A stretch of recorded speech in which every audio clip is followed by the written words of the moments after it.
Dimension कितने type के लेते हैं? 3 टाइप के लेते हैं। कौन कौन से? 1D, 2D, 3D। ये जनरली नाम किस लिए देते हैं? ये एक्सिस के अकॉर्डिंग देते हैं, एक्स वाई जेड एक्सिस। किसी एक एक्सिस के अलावा मूवमेंट है उसको 1 डायमेंशनल बोलते हैं। अब ये जो कार है, चाहे आगे जाओ या पीछे जाओ, इसके अलावा मूवमेंट है, एक्स एक्सिस के अलावा। अगर हॉरिजॉन्टली हम एक्स एक्सिस मान ले तो इसीलिए उसको 1 डायमेंशनल बोल लेंगे, ठीक है। और इसके अलावा मोशन अलाउंग स्ट्रेट लाइन क्यों बोलते हैं इसको? ये इसलिए बता रहा हूँ, ये कार है, कार के डिफरेंट पोजीशन को मैं अगर पॉइंट से डिनोट करूँ और अगर एक स्ट्रेट लाइन बना दूं तो वो पूरे पोजीशन को कवर कर ले। यस सर, इसीलिए इसको क्या बोलते हैं? Motion along straight line. क्या इसको भी बोलेंगे मोशन अलाउंग स्ट्रेट लाइन? ऊपर से नीचे फेंकने बोलेंगे।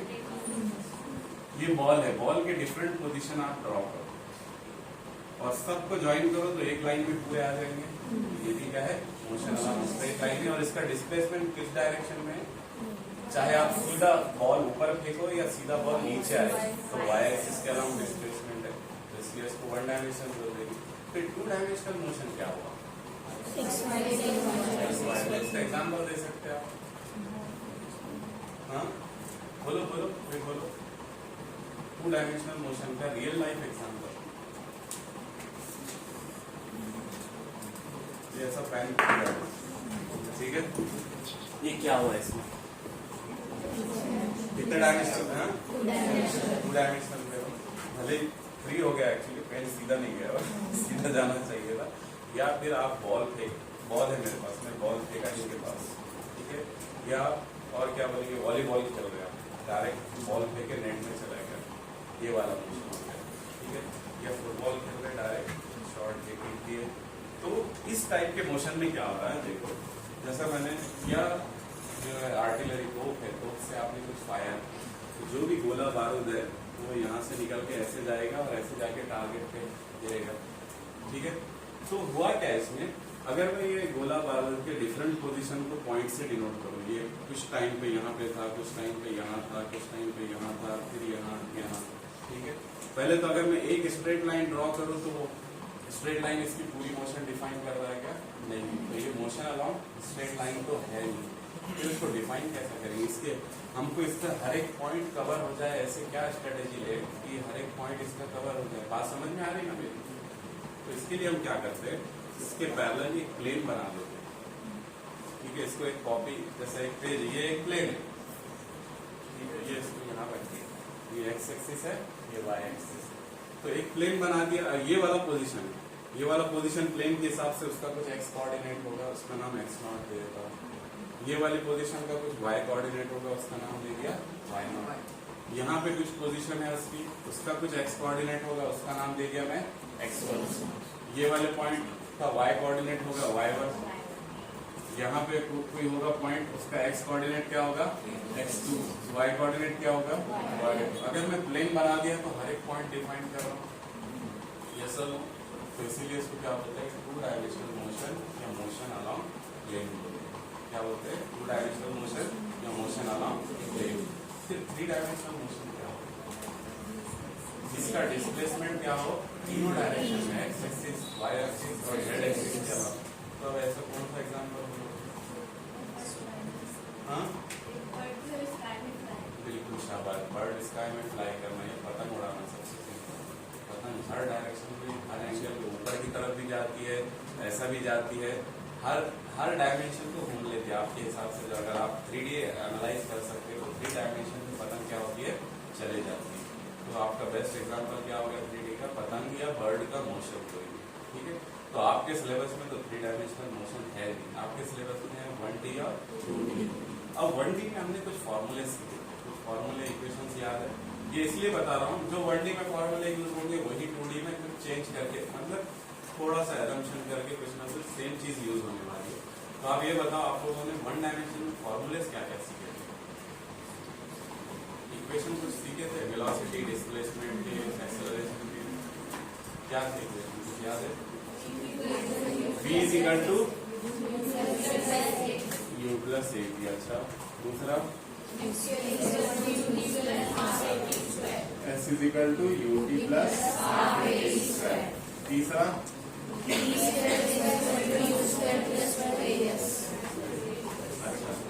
मालूम है कब यूज करना है, ये पता नहीं क्या, खाली 1D दिखा के फॉर्मूला यूज कर लेना है। Acceleration is constant. अच्छा, अगर एक्सेलरेशन 0 होगी तो एक्सेलरेशन 0 होगी तो बात समझ में आई मेरे। ये फॉर्मूला कब यूज होने वाले हैं, जब एक्सेलरेशन, यहाँ एक्सेलरेशन कौन है, स्मॉल ए, जब तक एक्सेलरेशन कांस्टेंट है ये तीनों फॉर्मूला यूज होंगे। अगर एक्सेलरेशन कांस्टेंट नहीं है, फॉर एग्जांपल पहला केस एक्सेलरेशन 0 ही है, तो क्या होगा, एक्सेलरेशन 0 है इसका मतलब क्या है, वेलोसिटी कांस्टेंट है। एक्सेलरेशन क्या बताता है, वेलोसिटी का चेंज बताता है। तो अगर एक्सेलरेशन 0 है इसका मतलब क्या है, वेलोसिटी कांस्टेंट है। वेलोसिटी कांस्टेंट है मतलब वो हर टाइम इंटरवल में, हर 10 सेकंड में या हर 5 सेकंड में सेम डिस्टेंस कवर करने वाला है। तो उसके लिए डायरेक्ट एक ही फॉर्मूला यूज करते हैं, distance is equal to speed into time.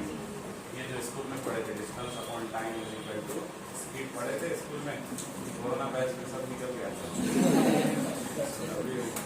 90 में है मेरे जहाँ तक ख्याल है, स्टेट बोर्ड में 90 पढ़े थे आप लोग, नहीं पढ़े थे,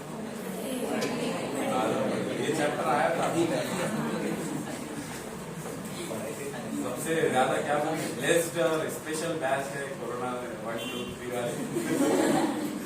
तो फॉर्मूला आपको कौन सा यूज करना है पहले ये पता होना चाहिए, ठीक है।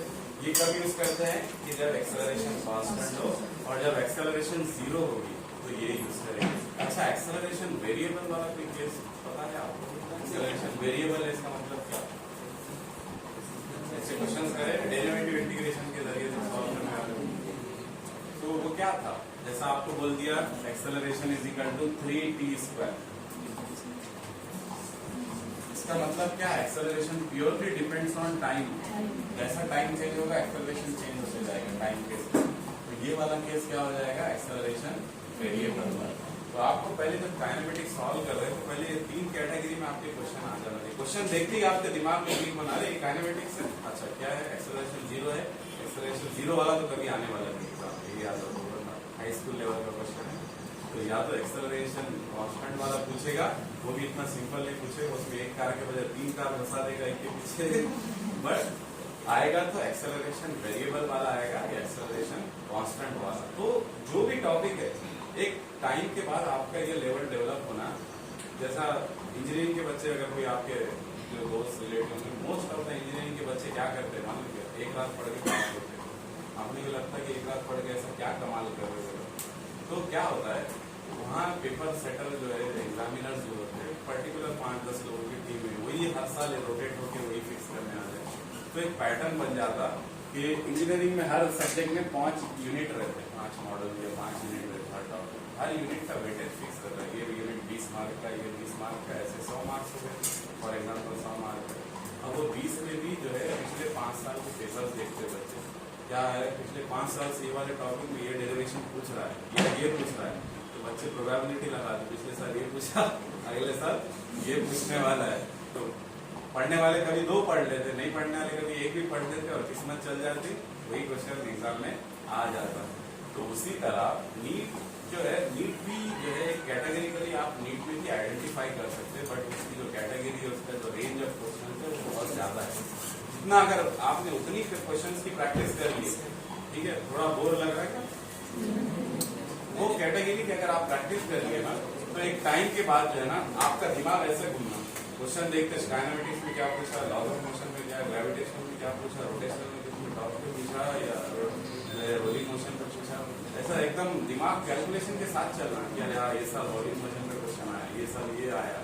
तो पिछले 5 साल के आपके पास पेपर एनालिसिस है, जितने टॉपिक आप पढ़े, तो कम से कम आप लोग क्या करो, नीट 2017, 18, 19, 20, 21 यहाँ से शुरू करो, नेट पे से PDF पेपर डाउनलोड करो। अब उसके बाद क्या करो, हर टॉपिक जैसा यूनिट डायमेंशन हुआ आपका, यूनिट डायमेंशन में पिछले 5 साल में क्या क्वेश्चन आ रहा है, आप देखेंगे पिछले 5 साल में क्वेश्चन, कोई भी 2 पर्टिकुलर फिजिक्स में से क्वांटिटी उठा रहा है, दोनों के डायमेंशन।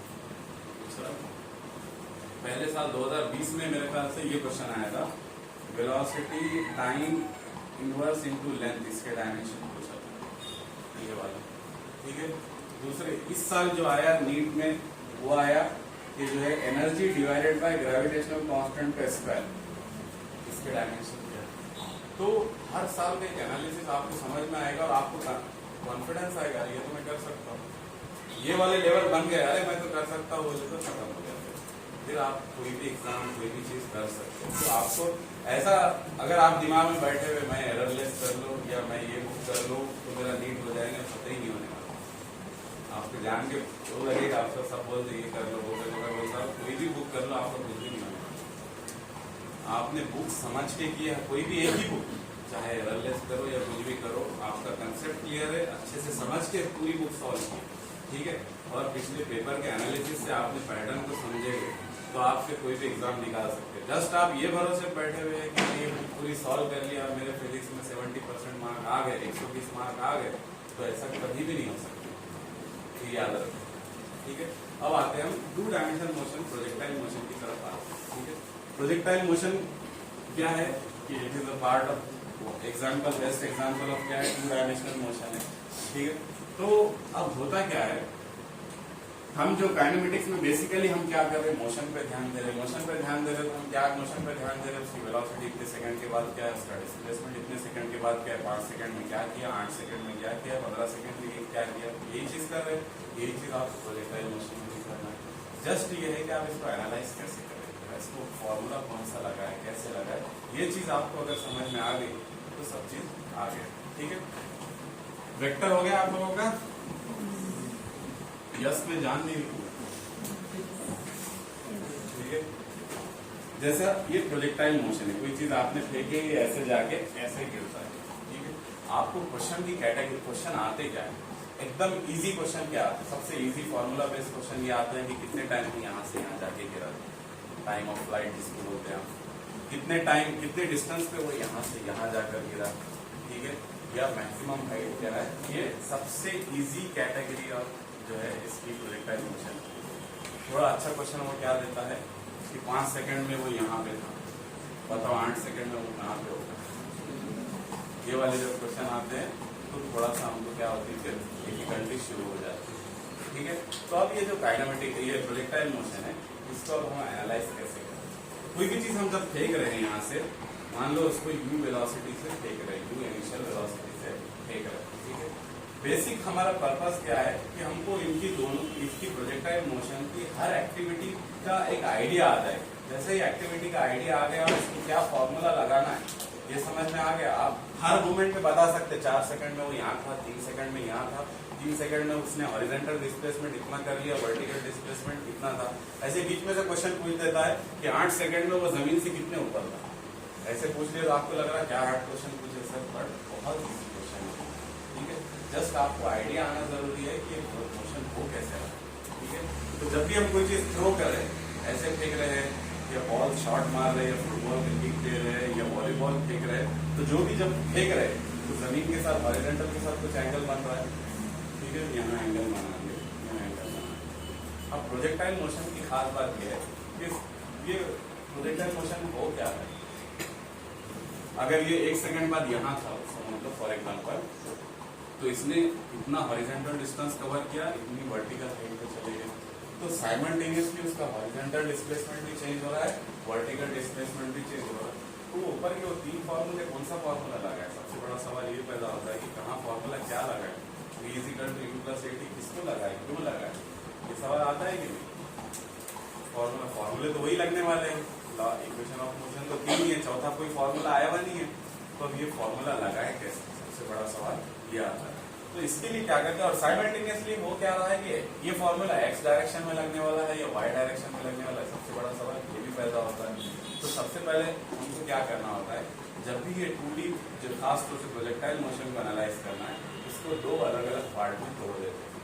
क्या करते हैं, 2 अलग अलग पार्ट में तोड़ देते हैं। एक क्या बोलते हैं कि इसका x एक्सिस के अलोंग भी डिस्प्लेसमेंट हो रहा है, दूसरा y एक्सिस के अलोंग भी डिस्प्लेसमेंट हो रहा है।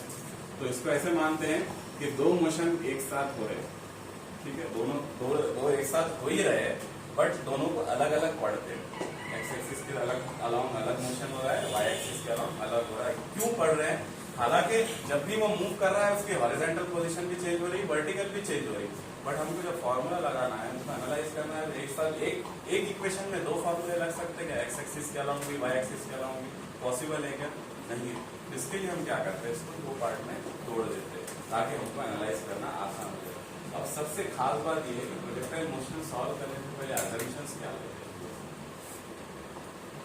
प्रोजेक्टाइल मोशन में सबसे पहला असम्पशन लेते हैं कि हम ये मान के चलते हैं कोई एयर, हवा का प्रेशर नहीं है, कोई एयर के रेजिस्टेंस नहीं है। जैसे एक एग्जांपल देता हूँ आपको, आपने जो है काइनेमेटिक्स में क्या पढ़ा है, दो चीज ऊपर से नीचे फेंको, चाहे एक वजनदार चीज फेंको या हल्की फेंको, नीचे गिरने का टाइम दोनों का सेम है, ये पढ़े?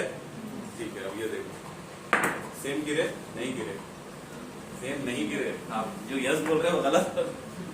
एक पेन है, फिर से देखो, ये पेन है और ये जो है डस्टर टाइप जो आपका कपड़ा, कौन पहले गया? पेन पहले गया। फिर ऐसा क्यों नहीं हो रहा? फिजिक्स गलत हो गई यहाँ तो, ग्रेविटेशन तो है ही यहाँ पे, फिर यहाँ फिजिक्स गलत क्यों हो गई? हम जो पढ़ फॉर्मूले में हम वही तो पढ़े हैं कि मास के इंडिपेंडेंट है वो। फॉर्मूले में क्या बोला हुआ है, हाथी भी फेंक दो, मुर्गी भी फेंक दो, दोनों को सेम गिरने में टाइम लगने वाला है। तो फिर फिजिक्स गलत कहाँ होगी? फिजिक्स गलत ही है। अगर आप बीबीसी के डॉक्यूमेंट्रीज देखेंगे ना, तो एक साइंटिस्ट ने एक्सपेरिमेंट किया, जितने भी ये लोग साइंटिस्ट, आप लोग देखे किसी ने वो वीडियो बॉल का, बॉल और विंग पर परिंदे का पर, कि जितने भी जो साइंटिस्ट लोग जब एक्सपेरिमेंट करते हैं ना, तो सबसे पहले एक ऐसा रीजन बनाते जहाँ हवा पूरी निकाल देते, वैक्यूम जैसा कंडीशन करते। तो एक वीडियो है, शायद यूट्यूब पे अभी भी होगा वो, उसने क्या किया, वो मौत का कुआं जैसा एक लैब बनाया हुआ है। मौत का कुआं देखे सर्कस, ठीक है, वैसी एकदम एयर पैक्ड है, कोई जरा भी एयर नहीं है उसमें। फिर उसने क्या किया, एक ऊपर की हाइट पे से एक कबूतर का पर जो होता है, पर और एक बॉल दोनों फेंका और स्लो कैमरा, स्लो मोशन में रिकॉर्ड किया, दोनों जो है ना सेम टाइम।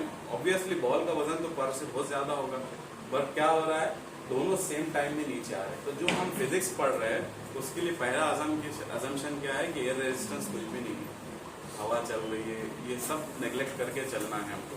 इसीलिए डायरेक्टली आप जो फिजिक्स पढ़ रहे हैं वो डायरेक्टली यहाँ अप्लाई नहीं कर पा रहे, क्योंकि आपको कुछ एज्यूम करना पड़ता है। ये नहीं बोलना है कि किताब जो पढ़ रहे क्या है, वो ड्रामा शुरू होने से पहले आता ना, इस कहानी का इसका जो है रियल लाइफ से कोई संबंध नहीं है, तो ऐसा फिजिक्स का जो है रियल लाइफ से कोई संबंध नहीं, ऐसा नहीं है। आपको क्या पहला एजम्पशन क्या लेना है कि जो है कोई एयर रेजिस्टेंस नहीं है, सबसे पहले। दूसरी चीज जो है, ये बॉल के ऊपर सिर्फ और सिर्फ एक ही फोर्स एक्ट हो रही है। कौन सी फोर्स एक्ट हो रही है?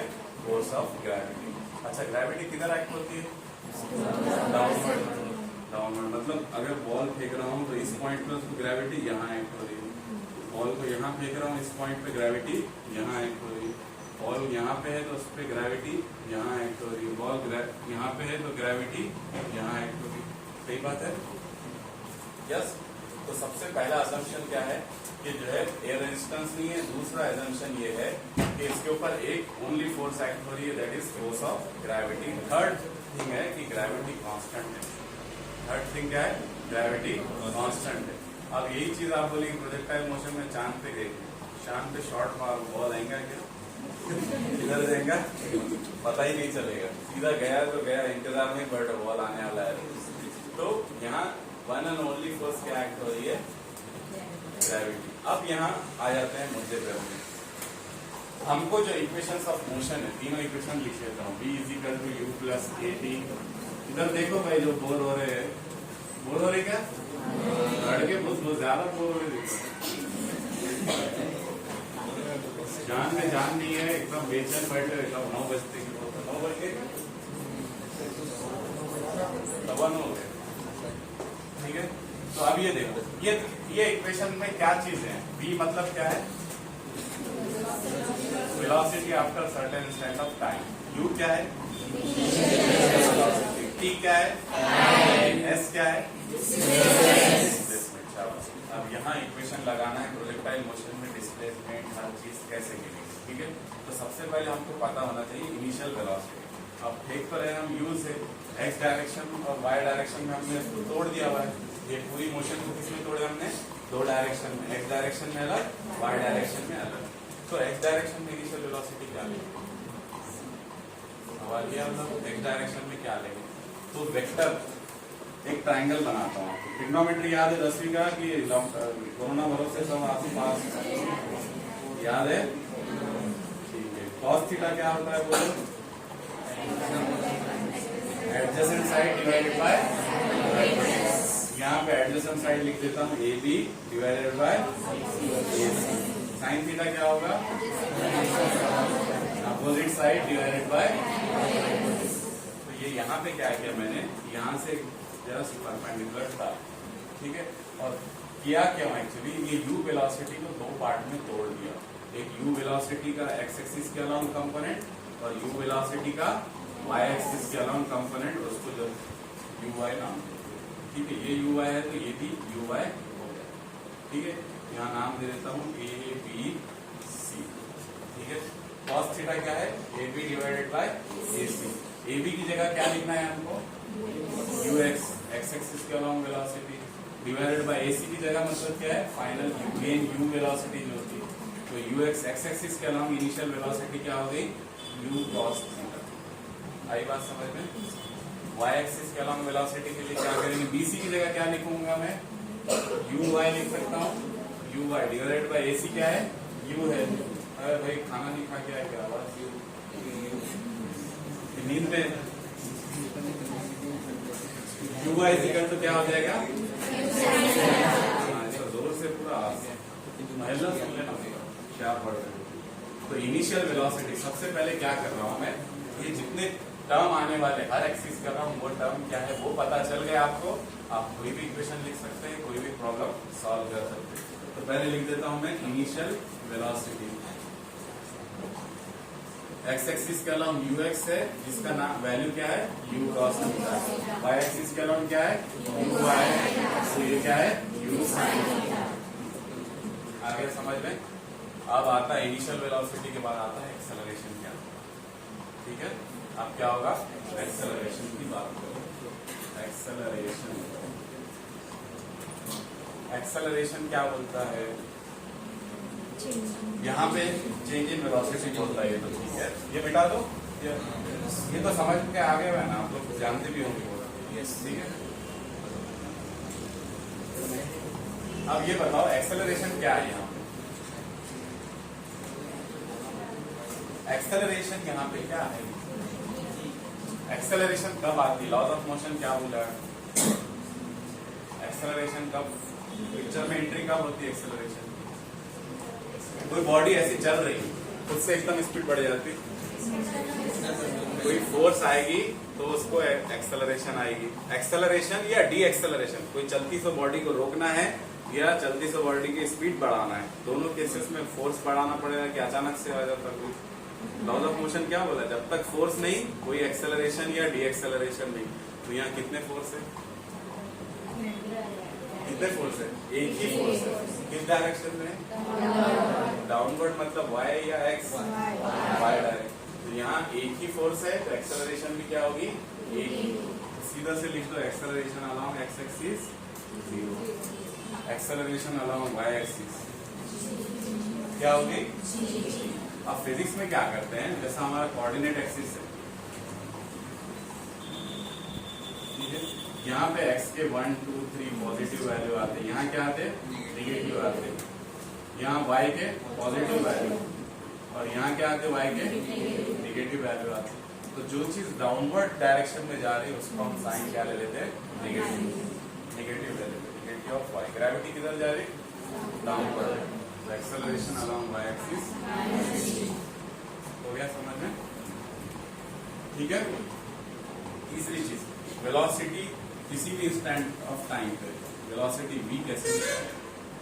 वेलोसिटी v कैसे निकालेंगे आप? आ रहा है समझ में? हमको फॉर्मूले में क्या चाहिए? v u a t सब चाहिए। तो u और a तो पता चल गया हमको, और टाइम की तो जरूरत ही नहीं है, टाइम जो बोलेंगे उसमें निकालेंगे। तो मेन चीज क्या है?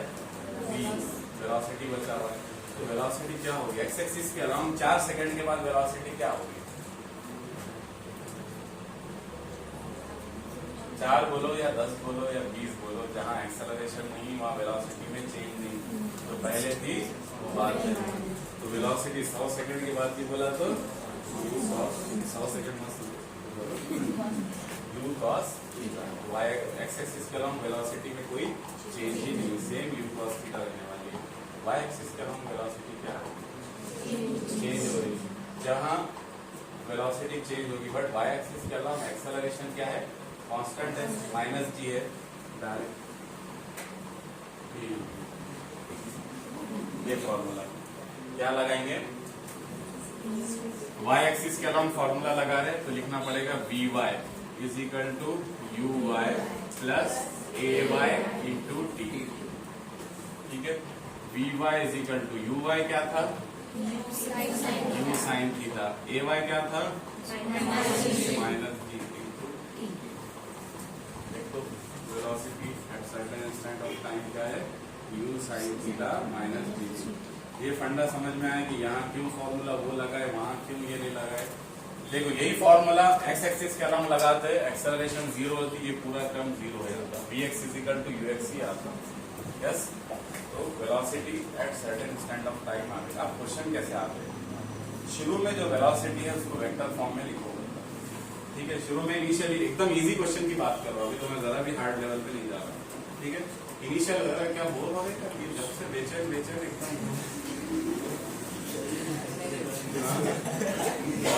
खिलाने का ऐसा बेचैनी से काम हुआ।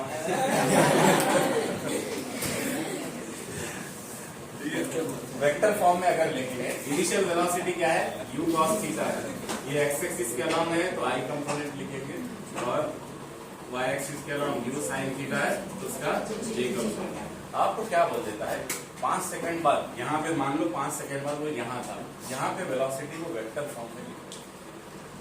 यहाँ पे इस टाइम पे मान लो, यहाँ t टाइम पे 5 सेकंड छोड़ो, t टाइम पे वो यहाँ पे था, उस टाइम पे वेलोसिटी को वेक्टर फॉर्म में लिखो। ये क्वेश्चन नीट में आ चुका है, 2 बार आ चुका है।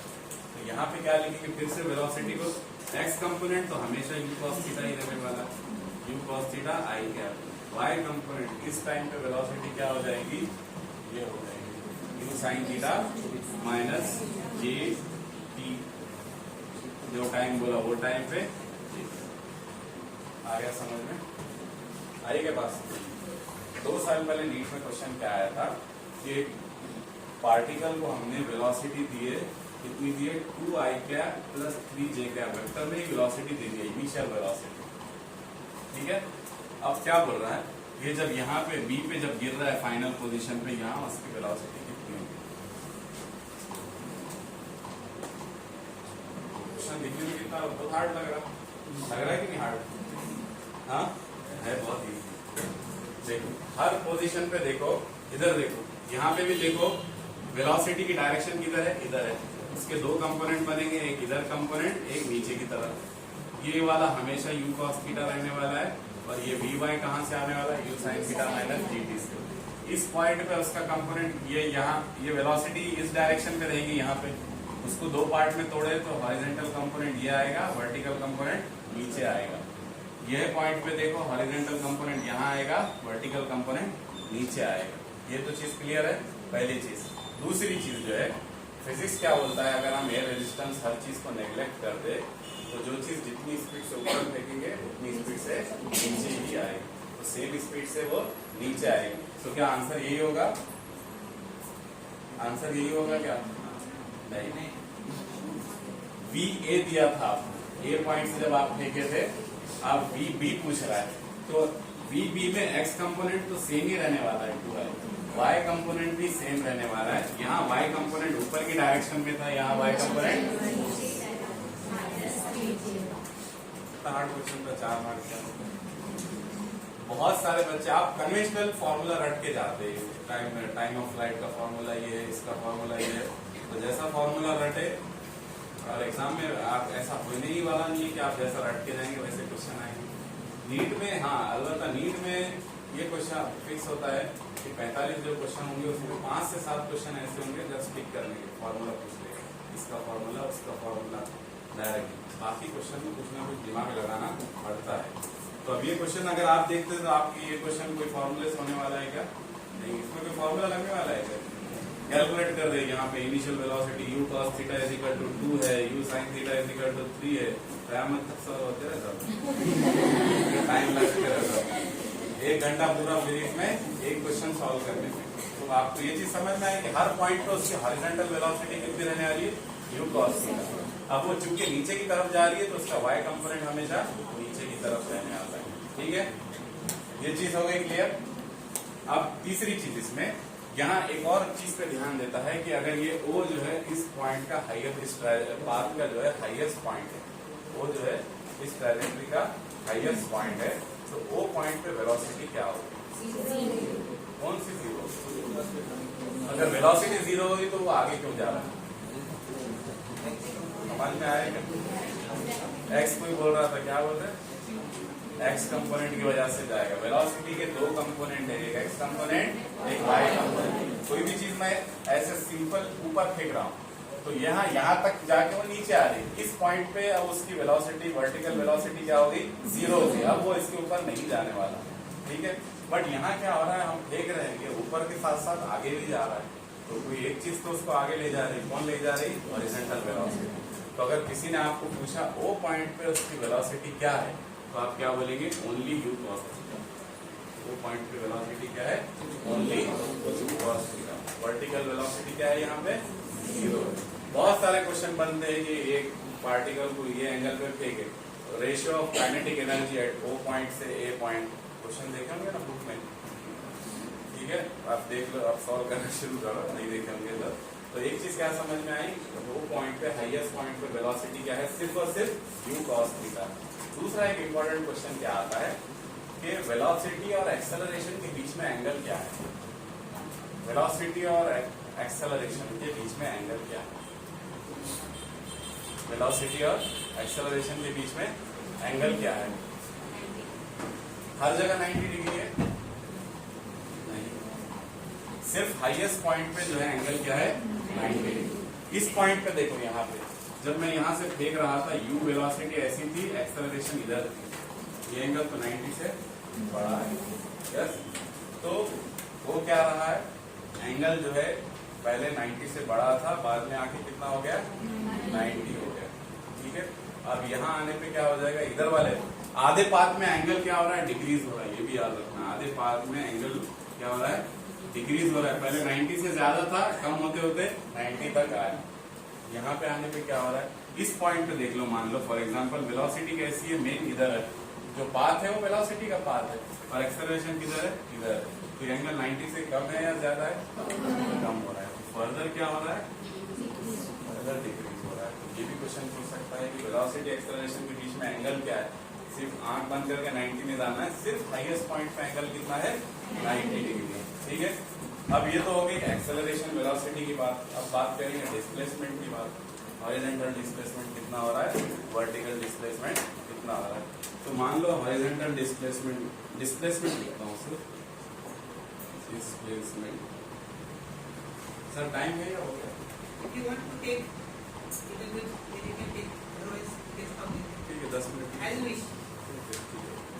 तो डिस्प्लेसमेंट की बात करें, ठीक है। डिस्प्लेसमेंट क्या हो रहा है, यहाँ पे एक्स एक्सिस के अलावा डिस्प्लेसमेंट अलग है, वाई एक्सिस के अलावा डिस्प्लेसमेंट अलग है। दोनों को अलग अलग कैलकुलेट करना पड़ेगा, दोनों के लिए अलग अलग फॉर्मूला, ठीक है। सेम एक्स एक्सिस के अलावा डिस्प्लेसमेंट का नाम दे देता हूँ एक्स। फॉर्मूला जाओ यहाँ पे, यहाँ लगाओ s x is equal to क्या हो गया, u x into t plus half a x into t square. कौन जीरो है, ए एक्स जीरो है, तो ये पूरा टर्म क्या हो गया, जीरो हो गया। तो हॉरिजॉन्टल डिस्प्लेसमेंट क्या है, यू एक्स इंटू टी। ये बात समझ में आ रही है, acceleration along x axis zero है, तो एक्स एक्सिस के अलोंग डिस्प्लेसमेंट कितना है, तो कितना रहेगा, यू एक्स इंटू टी। तो यू एक्स की वैल्यू क्या है, यू कॉस थीटा है इंटू टाइम। अगर किसी ने बोला आपको कोई पार्टिकल को 30 मीटर पर सेकंड की वेलोसिटी और 30 डिग्री एंगल पर फेंके, ठीक है। अब आपको क्या बोला कि 4 सेकंड के बाद वो इनिशियल पॉइंट से कितना दूर है, हॉरिजॉन्टल डिस्प्लेसमेंट। तो क्या करना है, आंख बंद करके you cos theta into time. पता चल गया आपको कि हॉरिजॉन्टल इसका डिस्प्लेसमेंट कितना है। समझा, बात समझी मेरी, नहीं समझी, करके बताओ, सब लोग करो। एक पार्टिकल है, उसको जो है 30 मीटर पर सेकंड की स्पीड से फेंके 60 डिग्री एंगल पे। कितने एंगल पे, 60 डिग्री एंगल पे। तो 2 सेकंड बाद वो इनिशियल पोजीशन से कितनी दूर है, हॉरिजॉन्टल डिस्प्लेसमेंट पूछता हूँ, 2 सेकंड बाद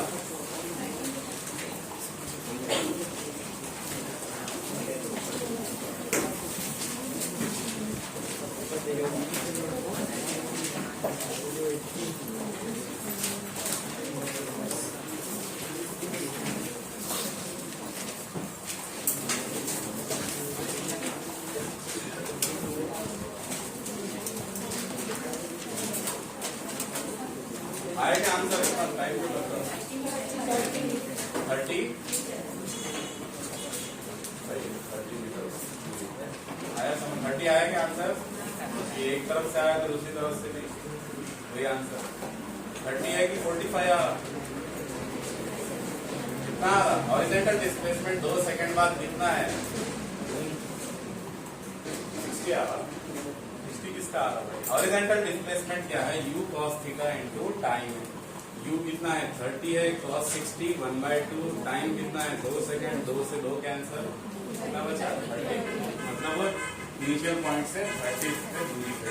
तो प्रोजेक्टाइल मोशन की क्या है, आपको हर एक चीज पता चल जाएगी। टाइम पता हो, हॉरिजॉन्टल डिस्प्लेसमेंट कितना है, इवन वर्टिकल डिस्प्लेसमेंट भी पता कर सकते हैं। कैसे पता करेंगे? वर्टिकल डिस्प्लेसमेंट के लिए फिर से वापस से इक्वेशन को कैसे लिखना पड़ेगा? Sy is equal to uy into t plus half ay into t square. ये पूरा डेरिवेशन जो मैं बता रहा हूँ आप लोग समझो और पूरा घर पे खुद से ट्राई करो। एक बार आपने पूरा डेरिवेशन खुद से लिख लिया, लाइफ टाइम प्रोजेक्टाइल मोशन की क्वेश्चन सॉल्व होगी। डेरिवेशन खुद से करना, पूरे फॉर्मूलेज आना, फाइनल इक्वेशन भी लिखना, ठीक है। अब यहाँ देखो, जल्दी से देखो, यू वाई की वैल्यू क्या है? U sine theta time t. A y की जगह माइनस जी लिख देता हूँ, हाफ जी टी स्क्वायर। तो आपको ये भी पता चल गया कि अगर 2 सेकंड में यही क्वेश्चन में बोलता है कि वर्टिकल डिस्प्लेसमेंट क्या है, तो आप यहाँ से निकाल सकते हैं you sine theta t minus half g t square. तो यहाँ लिख लेता हूँ, वर्टिकल डिस्प्लेसमेंट क्या है? U sine theta t minus half g t square, ठीक है। अब यहाँ 2 और चीजें हैं इंपॉर्टेंट। क्या है कि पहला, जब भी कोई चीज फेंकते हैं तो सबसे पहले हम क्या बात करते हैं? ऊपर जाने का टाइम कितना है, नीचे आने का टाइम कितना है। आप लोगों को एक टास्क दे रहा हूँ, ठीक है। अगर एयर रेजिस्टेंस को हम नेग्लेक्ट नहीं करें, हम फिजिक्स में क्या पढ़े, काइनेमेटिक्स में, कोई चीज को ऊपर फेंकेंगे, ऊपर जाने को जितना टाइम लेगा नीचे आने को उतना ही टाइम लेगा। टाइमर लगाओ घर में, फेंक कर देखो ऊपर जाने में कितना ले रहा है, नीचे आने में कितना ले रहा है। इतने नीचे पे समझ में नहीं आएगा, बटन दबाए तक तो नीचे आ जाएगा, थोड़ा ऊपर फेंकने का तो एक्चुअल में जो आएगा वो डिफरेंस रहेगा, दोनों का डिफरेंट रहेगा। किसमें ज्यादा किसमें कम आता है आप लोगों को टास्क, ठीक है, मैं नहीं बताऊंगा। ऊपर जाने में ज्यादा टाइम लगता है या नीचे आने में ज्यादा टाइम लगता है, ये चीज आपको जाने में ज्यादा लगता है, नहीं लगता, देख लो, ठीक है। ऊपर जाने में ज्यादा लगता है कि नीचे जाने में, ये आपको मैथ से फॉर्मूले से नहीं, पूरा फिजिक्स के फॉर्मूले के हिसाब से करना पड़ेगा, ठीक है। तो ये तो टास्क आपको दे दिया। अब यहाँ देखो, जब तक हम फिजिक्स में एक एजम्पशन के साथ चल रहे हैं कि एयर रेजिस्टेंस नेग्लेक्ट कर रहे हैं, तो हमारा एजम्पशन क्या बोलता है कि ऊपर जाने में जितना टाइम लगेगा नीचे आने में भी उतना ही टाइम लगेगा। तो प्रोजेक्टाइल मोशन को भी 2 टाइम में डिवाइड कर दे। एक टाइम कहाँ से कहाँ तक, यहाँ से ऊपर के पॉइंट तक जाने में जितना टाइम लग रहा है उसको बोलते हैं टाइम ऑफ एसेंट। क्या बोलते हैं? Time of accent. उसको नाम देता हूँ T1, स्मॉल T1 लिख देता हूँ, ठीक है। और ये हाईएस्ट पॉइंट से नीचे तक आने के लिए जो टाइम लगता है उसको क्या बोलते हैं? Time of descent. और दोनों टाइम T1 प्लस T2 को मिला के कैपिटल T बोलते हैं, उसको बोलते हैं total time of flight. Total time of flight. Plane में कौन बैठे? प्लेन टिकट कोई देखा? प्लेन का टिकट भी देखे कोई? फ्लाइट ड्यूरेशन भी 50 मिनट की। तो फ्लाइट ड्यूरेशन कहाँ से शुरू होती? फ्लाइट के टेक ऑफ करने से लैंडिंग तक की ड्यूरेशन। तो टाइम ऑफ फ्लाइट भी यहाँ से उड़ने से, निकलने से बॉल और यहाँ गिरने तक, इतने टाइम को क्या बोलते हैं? Time of flight. Time of flight मतलब इतनी देर वो हवा में था, यहाँ से उठा और वहाँ गिरने तक कितने टाइम वो हवा में था। वो टाइम निकालना होगा आपको। कैसे निकालेंगे? उसके लिए तो आपको फॉर्मूला नहीं है हमारे पास, कैसे करेंगे? ये चीज समझ में आई कि खाली मुंडी हिला बस, मोबाइल हिला बस, आया समझ में? हाँ, देखो इसको सॉल्व करने के लिए कैसे करते हैं आप सब लोग देखो। फिजिक्स में हमने क्या चीज माने, जब तक एयर रेजिस्टेंस को नेग्लेक्ट करो बोला है, तो time of flight is equal to time of ascent is equal to time of descent है। ये चीज पक्की है। तो पहले दोनों में से एक भी पता चल गया तो हम time of flight capital T निकाल सकते हैं। चलो दोनों में से एक टाइम ऑफ एसेंट पता करते हैं। क्या पता करते हैं? टाइम ऑफ एसेंट के लिए वो बोर्ड पे जाता हूँ। टाइम ऑफ एसेंट कैसे पता करें? टाइम ऑफ एसेंट कहाँ से कहाँ तक का टाइम है, पहले मुझे ये बताओ। इनिशियल ग्राउंड से लेके टॉप मोस्ट पॉइंट तक जाने के लिए कितना टाइम? टॉप मोस्ट पॉइंट पे जाने पे कुछ नया हो रहा है क्या? क्या हो रहा था नया? टॉप मोस्ट पॉइंट पे कुछ जीरो हो रहा था। कौन सी वेलोसिटी जीरो हो रही थी? वर्टिकल वेलोसिटी जीरो है। तो टाइम ऑफ फ्लाइट के लिए वही इक्वेशन लिखता हूं मैं। क्या लिखता हूं? V y is equal to क्या होगा? U y plus a y into t. ये इक्वेशन लिख सकते हैं हम वाई एक्सिस के लिए। यस, ठीक है। ऊपर की पोजीशन पे जाने पर वी वाई क्या हो जा रहा है? जीरो हो रहा है कि नहीं? फाइनल वेलोसिटी क्या हो रही है? Zero. Zero is equal to u y की जगह लिखता हूं u sine theta, a y की जगह माइनस टी की जगह टी वन। पानी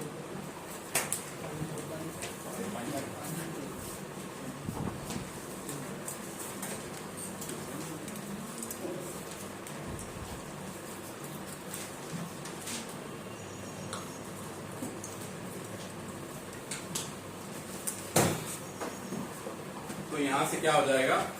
u sine theta is equal to g t one हो गया। कितना हो गया? G t one. तो टी वन की वैल्यू क्या आ गई? u sine theta divided by. अगर किसी ने पूछा टाइम ऑफ एसेंट कितना है? इतना है। टाइम ऑफ डिसेंट कितना है? इतना है। टोटल टाइम ऑफ फ्लाइट क्या हो जाएगा? 2 टाइम्स टी वन हो जाएगा टोटल टाइम ऑफ फ्लाइट। तो टोटल टाइम ऑफ फ्लाइट हो जाएगा 2u साइन थीटा बाय जी। आप ये फॉर्मूले रटे होंगे तो बहुत परेशानी होगी। रटने वाला एग्जाम में कंफ्यूज हो जाता है। 2u था या u sine theta bye 2g था। सब ऊपर का 2 नीचे दिखता है एग्जाम में, नीचे का ऊपर दिखता है। तो कोई भी फॉर्मूला रटना नहीं। आया कैसे? समझ में आया? तो टाइम ऑफ फ्लाइट क्या लिख दिया मैंने? 2u साइन थीटा बाय जी। ये बताने का मकसद क्या है? दूसरी चीज हम क्या बोलते हैं जब भी कोई चीज लिखते हैं, ये जा रहा है, ये ऐसा पाथ जो ले रहा है, जैसा मोशन वन डायमेंशनल को हम क्या बोले? Motion along straight line. Projectile motion जब भी जो है जिस मोशन में जाता है, जिस पाथ को फॉलो करता है, हम क्या बोलते हैं? वो पैराबोलिक पाथ है बोलते हैं। ये रट लिया हमने। और हम प्रूव कैसा करेंगे कि पैराबोलिक पाथ है? ये हमको आना चाहिए। पैराबोला दिखता कैसा है? हाँ, पैराबोला दिखता कैसा है भाई? पैराबोला दिखता है आपके कटोरे जैसा। यहाँ क्या है? उल्टा कटोरा है। पैराबोला दिखता कैसा है? आपके कटोरा टाइप दिखता है।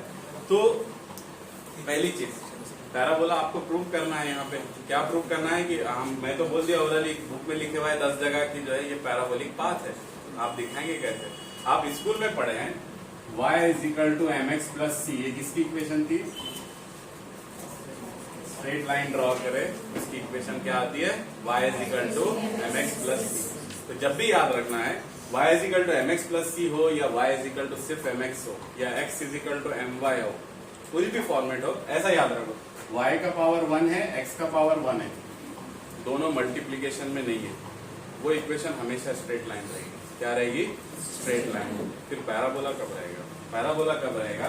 जब y का पावर सिंगल है, x का पावर डबल है, या x का पावर सिंगल है, y का पावर डबल है। दोनों भी क्या रिप्रेजेंट करते हैं? पैराबोला रिप्रेजेंट करते हैं। याद है? समझ में आया? एक का पावर सिंगल, दूसरे का डबल, और दोनों मल्टीप्लीकेशन में नहीं है। या तो x का पावर डबल या y का पावर डबल, जिसका डबल लिए दूसरे का सिंगल। तो क्या यहाँ हम प्रूव कर सकते हैं क्या? बिल्कुल कर सकते हैं। ऐसे देखो, मान लो A से B जाने में टोटल टाइम कितना लग रहा है? टाइम ऑफ फ्लाइट लग रहा है, हवा में उड़ के जो लगा। तो A से B जाने में हॉरिजॉन्टल डिस्टेंस कितना हो रहा है? x। ठीक है, x इज इक्वल टू क्या होगा? u cos theta. ठीक है, इंटू, अभी ठीक है, पहले वो रेंज बाद में, सिंपल पहले u cos theta into T लिख रहा हूँ। A से B छोड़ दो, सब छोड़ दो। ये फॉर्मूला हॉरिजॉन्टल डिस्प्लेसमेंट का आया था। तो t इज इक्वल टू क्या लिख सकता हूँ मैं? x divided by u cos theta.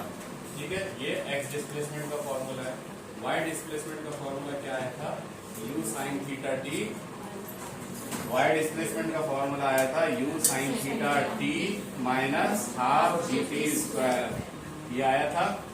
y is equal to u sine theta, t की जगह क्या लिखना है x divided by u cos theta minus half g into x divided by u cos theta का स्क्वायर।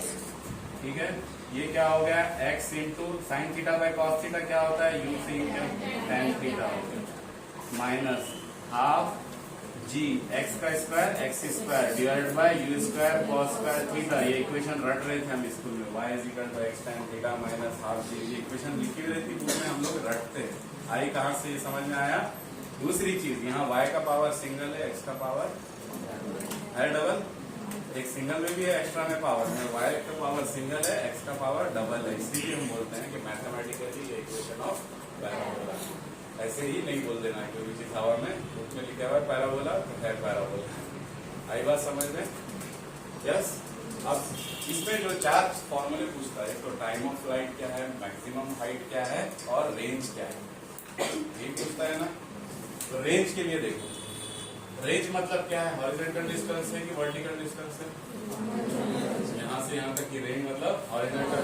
तो horizontal displacement का formula क्या है, u cos theta two t। ठीक है, तो a से b जाने के लिए रेंज r है, x की जगह क्या लिख देता हूँ मैं, r लिख देता हूँ। इसका फॉर्मूला क्या होगा, u cos theta into t।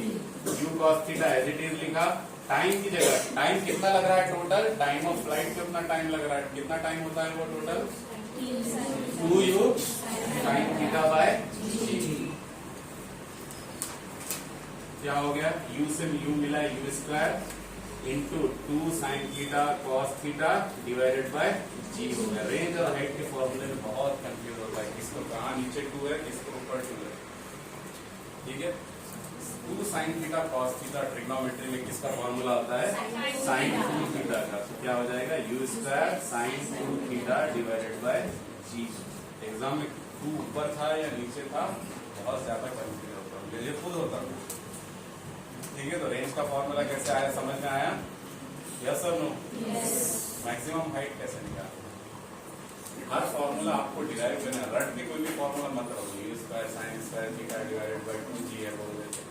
ठीक है, रटना भी कभी कभी अच्छी बात है, कभी कभी एग्जाम में क्वेश्चन सिंपल आता है, वो सिंपल भी क्वेश्चन को हम हार्ड तरीके से डिराइव करके करता बोले तो वो भी एक बेवकूफी है। तो रटना भी है, समझना भी है, दोनों भी करना है। खाली समझना भी नहीं है और खाली रटना भी नहीं है, क्योंकि नीट में दूसरी चीज क्या है, टाइम इंपॉर्टेंट। टाइम कंस्टेंट है, एक क्वेश्चन सॉल्व करने में कितना 1 मिनट 1.5 मिनट मिलने वाला है।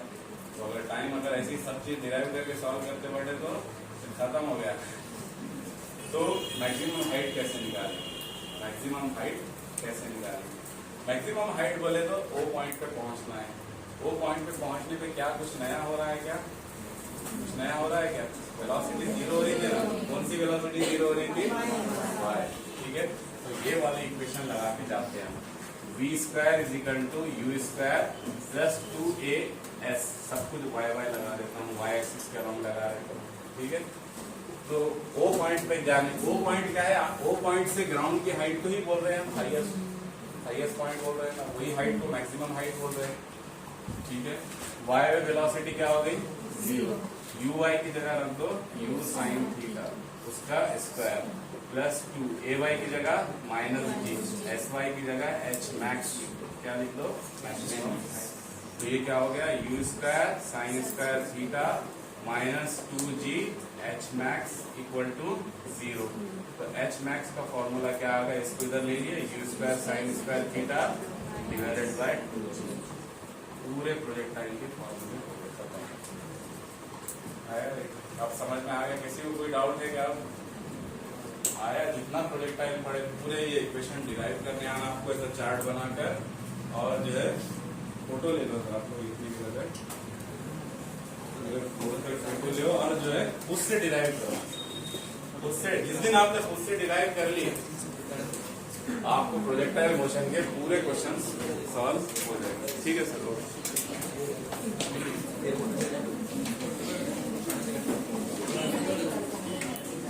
मैं फोटोग्राफी भेजता हूँ।